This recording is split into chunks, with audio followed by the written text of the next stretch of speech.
हाँ, इस वीडियो में हम जिस बिंदु पर चर्चा करेंगे, जिस टॉपिक पर चर्चा करेंगे, वो आज का टॉपिक है फिजियोलॉजी किडनी पार्ट 4 में यूरिन फॉर्मेशन। जैसा कि पिछले वीडियो में आपने देखा, यूरिन फॉर्मेशन की जो 3 स्टेजेज बताई गई थी, जिसमें पहला बताया गया था ग्लोमेरुलर फिल्ट्रेशन।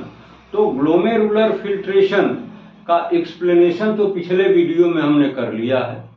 अब हम उसमें जो दूसरा स्टेज है उसको कहते हैं ट्यूबुलर रीएब्जॉर्प्शन। आज का जो टॉपिक है वो यही है, ट्यूबुलर रीएब्जॉर्प्शन, यानी ये जो रीनल ट्यूब्यूल है उसमें किस तरीके से रीएब्जॉर्प्शन होता है, किसका रीएब्जॉर्प्शन होता है, किसका नहीं होता है, ये सारी बात आज हम चर्चा करना चाहेंगे।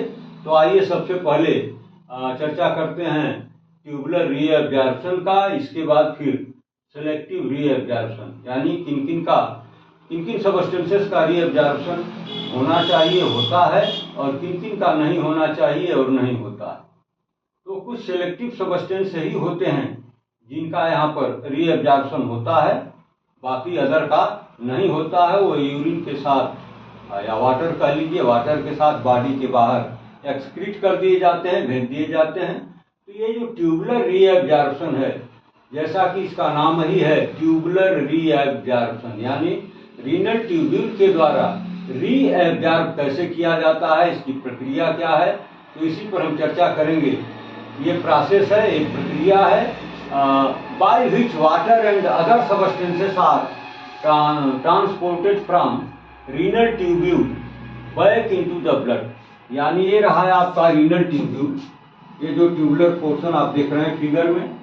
तो यहाँ से निकल करके फिर वो पुनः बैक में, ये देखिए, यह है पेरीट्यूबुलर कैपिलरी है।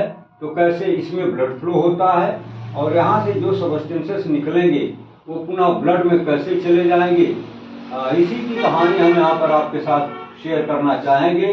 तो बताया गया कि एक ऐसा प्रोसेस जिसके द्वारा वाटर और उसके अलावा और बहुत सारे सबस्टेंसेस ये जो रीनल ट्यूब्यूल से कैसे पुनः बैक ब्लड में वापस किए जाते हैं, कैसे इनको ट्रांसपोर्ट किया जाता है, ये सारा कंटेंट इसमें आपको मिलेगा।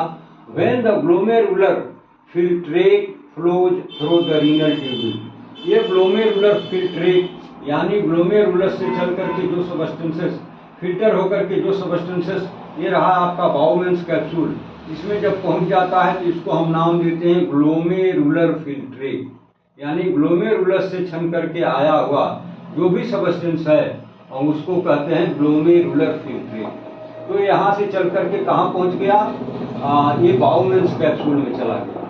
ठीक है, अब यहाँ पर आने के बाद इसमें बहुत सारे क्वालिटेटिव और क्वांटिटेटिव लेवल पर इसमें बहुत सारे चेंजेज हो जाते हैं।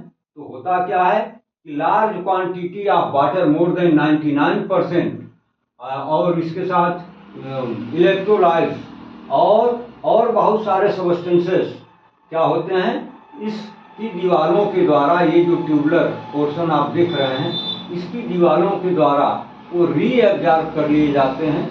क्योंकि एक बार तो इनका एब्जॉर्प्शन हो चुका है, कहाँ हो चुका है इसको आपको माइंड करने की जरूरत है। ये चीज़ आपको किडनी में और वो एनाटॉमी में पढ़ा दिया गया है। इनका एब्जॉर्प्शन कहाँ हुआ, ख्याल करिए, बताया गया है। अगर ख्याल है तो ठीक है, ना है तो मैं बता देता हूँ। इनका एक बार एब्जॉर्प्शन स्मॉल इंटेस्टाइन के दीवारों के द्वारा हो चुका है। अब वहाँ से पहुँच गए कहाँ, ये रीनल ट्यूब्यूल में पहुँच गए।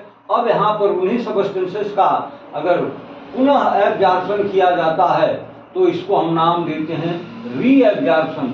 मतलब सेम सबस्टेंसेस का फिर दूसरी बार कैसे एब्जॉर्प्शन होता है, उसी को कहते हैं रीएब्जॉर्प्शन। तो आइए, ये एक ऐसी प्रक्रिया है जिसमें वाटर और बहुत सारे सबस्टेंसेस ये कहाँ से ट्रांसपोर्ट किए जाते हैं, from the renal tubule back into the blood. ये जो रीनल ट्यूब्यूल में फ्लो हो रहे हैं ग्लोमेरुलर फिल्ट्रेट के रूप में, तो यहाँ से निकल करके पुनः एक बार ब्लड में वापस कैसे भेज दिए जाते हैं, तो जब ये सबस्टेंसेस पहुंचते हैं रीनल ट्यूब्यूल में, तो यहाँ पर बहुत सारे इसमें क्वालिटेटिव और क्वांटिटेटिव दोनों लेवल पर बहुत सारे परिवर्तन देखने को मिलते हैं। और यहीं पर large quantity of water more than 99% और इलेक्ट्रोलाइट्स और उसके साथ और भी बहुत सारे इसेंशियल सबस्टेंसेस का रीएब्जॉर्प्शन इसकी दीवारों के द्वारा, जो ट्यूबुलर पोर्शन आप देख रहे हैं या जिसको आप रीनल ट्यूब्यूल बोलते हैं, इसकी दीवारों के द्वारा उनको रीएब्जॉर्ब कर लिया जाता है। और फिर क्या होता है, क्योंकि यहाँ पर एपिथेलियल सेल्स लगी हुई और वही इसको रीएब्जॉर्ब करती हैं। इसके बाद क्या होता है, the reabsorbed substances move into the interstitial fluid of renal medulla. ये सारी प्रक्रिया कहाँ होगी, रीनल मेडुला। ख्याल है किडनी के स्ट्रक्चर में आपको बताया गया था, outer part cortex, middle part medulla और मीडियल पार्ट वो रीनल साइनस। तो जो पिरामिड आपने देखा था मेडुला में, उसी पिरामिड के अंदर ये होता है। या ऐसे एक बार आप इस फिगर में भी देख सकते हैं, यह है पिरामिड। अब ये जो ट्यूब्यूल आ रहा है ये कहाँ आता है, ऐसे आता है, लूप बना के फिर ऐसे निकल जाता है। तो यही वो जगह है जहां पर ये रीएब्जॉर्प्शन किया जा रहा है। ठीक है, तो अब क्या होता है कि ये सबस्टेंसेस जो हैं, इसके इंटरस्टिशियल जो यहाँ पर सेल्स हैं, उनके बीच में जो स्पेस है उसमें फ्लूइड भरा हुआ है, उसी को हम कहते हैं इंटरस्टिशियल फ्लूइड। तो उसमें ये सारे सबस्टेंसेस निकल करके इस रीनल ट्यूब्यूल से चले आते हैं और यहीं पर डिस्पर्स हो जाते हैं। फिर होता क्या है कि and from here the substances move into the blood in peritubular capillaries. ये रहा पेरीट्यूबुलर कैपिलरी। ये जो इफरेंट निकलता है ग्लोमेरुलस से, वो यहाँ आकर के पेरीट्यूबुलर, पेरी का मतलब चारों तरफ, ट्यूबुलर का मतलब ट्यूब लाइक स्ट्रक्चर। तो ये पेरीट्यूबुलर कैपिलरीज का यहाँ पर एक नेटवर्किंग बन जाती है, इसी को कहते हैं पेरीट्यूबुलर कैपिलरीज। ये किडनी से जो ब्लड निकल करके आउटगोइंग कर रहा है, ये इसी ट्यूबुलर में, इसी पेरीट्यूबुलर जो कैपिलरी देख रहे हैं, इसमें वो फ्लो होता है। तो ये ब्लड होता है। अब ये एरो आपको बता रहा होगा कि ये रीनल ट्यूब्यूल या ट्यूबुलर पोर्शन से जो इसेंशियल सबस्टेंसेस या जिनका रीएब्जॉर्प्शन हो चुका है, वो निकल करके कहाँ पहुंच रहे हैं, तो इसमें पहुंच रहे हैं। ये क्या है, ये पेरीट्यूबुलर कैपिलरी है। तो इसके ब्लड में ये चले जाते हैं। तो हो गया ना, ये पुनः ब्लड में इनकी बैक वापसी हो गई। ये ब्लड से ही फिल्टर किए गए और ग्लोमेरुलर फिल्ट्रेट के रूप में के साथ ये कहाँ चले आए, ये रीनल ट्यूब्यूल में चले आए। जब रीनल ट्यूब्यूल में ये पहुंचे सबस्टेंसेस, तो वहां पर इनका रीएब्जॉर्प्शन किया गया और रीएब्जॉर्प्शन के बाद ये जो है इनको यहाँ पर जो इंटरस्टिशियल स्पेस है मेडुला के अंदर, वहां से निकल करके फिर कहाँ चले गए, पेरीट्यूबुलर कैपिलरी के ब्लड में। ये देखिए एरो ये बता रहा है, इसमें एंट्री कर गए। यानी पुनः एक बार वो यहाँ ब्लड से निकले ग्लोमेरुलस से और फिर बाउमेंस में आए, फिर रीनल ट्यूब्यूल में आए, यहाँ इनका रीएब्जॉर्प्शन हुआ और रीएब्जॉर्प्शन के बाद ये फिर ये जो पेरीट्यूबुलर बन रहा है, ये आपका इफरेंट है, यही आगे जाकर के एक कैपिलरीज का नेटवर्क बनाता है, जिसको कहते हैं पेरीट्यूबुलर कैपिलरी। जैसा नाम वैसा काम। पेरी का मतलब चारों तरफ, ट्यूबुलर का मतलब ट्यूब लाइक स्ट्रक्चर। तो जो किडनी का ट्यूब लाइक स्ट्रक्चर है, उसके चारों तरफ यह कैपिलरीज की एक नेटवर्किंग बना देता है। इसी को नाम देते हैं पेरीट्यूबुलर कैपिलरीज। तो इसी कैपिलरीज के ब्लड में एक ग्लोमेरुलस से चला हुआ ब्लड जब फ्लो होता है, तो उसी ब्लड में फिर इन सबस्टेंसेस की वापसी हो जाती है। यह है रीएब्जॉर्प्शन। ये रीएब्जॉर्ब किया गया और यहां से फिर पुनः ये ब्लड में ही वापस चले गए। और इसमें क्या होता है, since substances are taken back into the blood from the glomerular filtrate and the entire process is called tubular reabsorption। तो ये देखिए ट्यूब के द्वारा रीएब्जॉर्प्शन किया जा रहा है, इसी को हम नाम देते हैं ट्यूबुलर रीएब्जॉर्प्शन। ठीक है। अब आइए दूसरा जो आज का बिंदु है वो है सेलेक्टिव रीएब्जॉर्प्शन, यानी कुछ चुनिंदा सब्सटेंसेस का, कुछ स्पेसिफिक सब्सटेंसेस का, कुछ सेलेक्टेड सब्सटेंसेस का रीएब्जॉर्प्शन कैसे होता है। यानी इस ग्लोमेरुलर फिल्ट्रेट में तो बहुत सारे सब्सटेंसेस हैं, इनमें कुछ बहुत सारे वेस्टिज भी हैं और कुछ इसेंशियल भी हैं। तो जो हमारे बॉडी के लिए इसेंशियल हैं, नेसेसरी हैं, उपयोगी हैं, ऐसे सब्सटेंसेस का तो यहाँ पर रीएब्जॉर्प्शन हो जाता है। बाकी जो वेस्टिज हैं उनका रीएब्जॉर्प्शन ये जो ट्यूबुलर की एपिथेलियल सेल्स हैं वो नहीं करती हैं।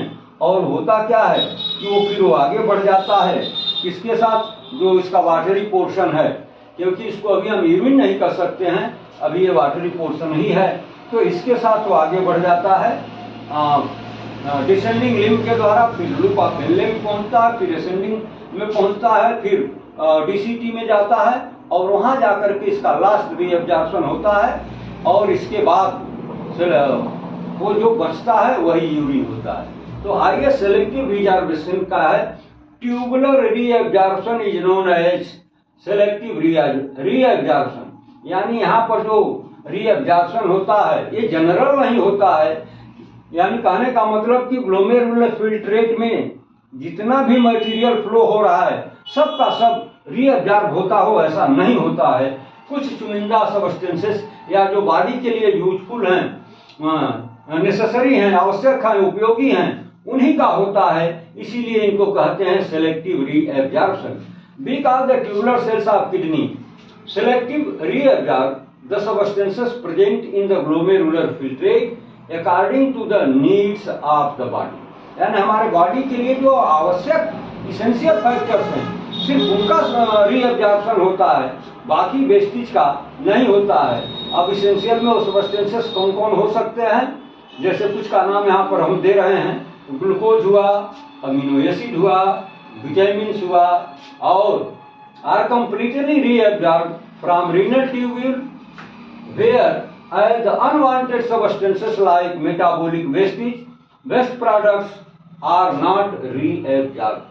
आपको पहले ही बता दिया गया कि इस ट्यूब के अंदर इसकी दीवारों में जो एपिथेलियल सेल्स लगी हुई हैं उनका काम क्या है, सेलेक्टिव रीअब्जॉर्प्शन करना, यानी ऐसे सब्सटेंसेस को सिलेक्ट कर लेना which are necessary or which are the need of the body, जैसे ग्लूकोज, अमीनो एसिड, विटामिन्स, ये तमाम जो बॉडी के लिए आवश्यक हैं, यूजफुल हैं, उनको तो ये रीअब्जॉर्ब कर लेती हैं।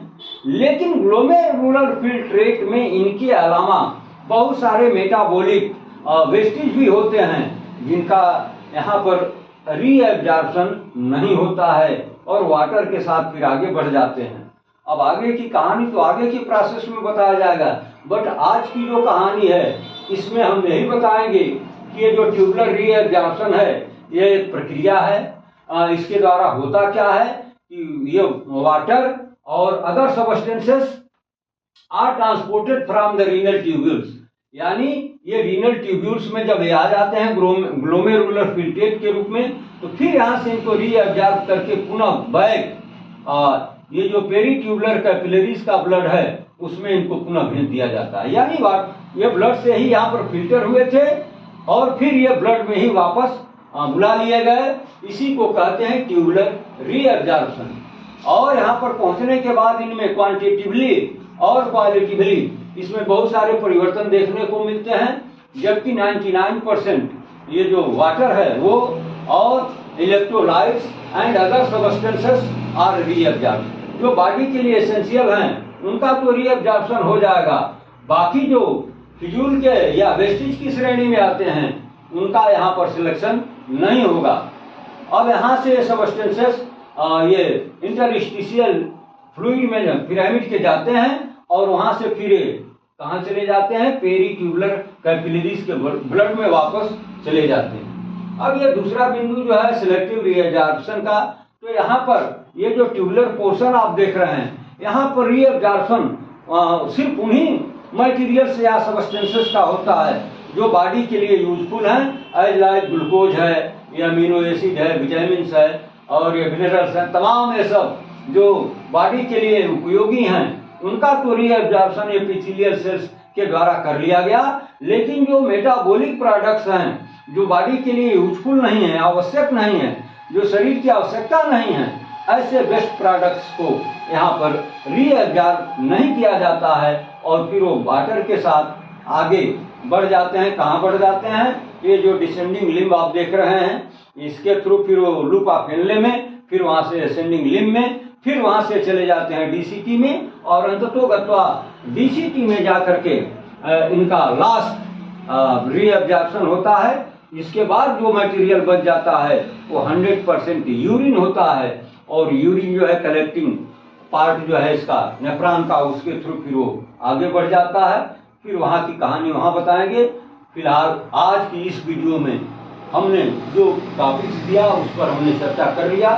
बाकी की चर्चा हम अगले वीडियो में करेंगे। जैसे यहाँ पर लिखा हुआ है mechanism of reabsorption in next video.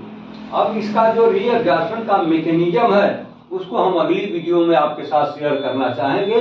आप कंटिन्यूटी में वीडियो पढ़ते रहें, ताकि एक कंटिन्यूटी में पढ़ेंगे ये सारी बातें आपके दिमाग में सेट हो जाएंगी। अगर डिसकंटिन्यूटी करेंगे, टुकड़े टुकड़े में पढ़ेंगे, तो फिर आपकी मेहनत और आपका समय दोनों बेकार हो सकता है। इसलिए मैं आपसे ये कहना चाहूँगा कि नेक्स्ट वीडियो जो आ रही है उसको जरूर आप पढ़िए, जरूर उसको फॉलो करिए, देखिए, तो इसका लाभ मिलेगा।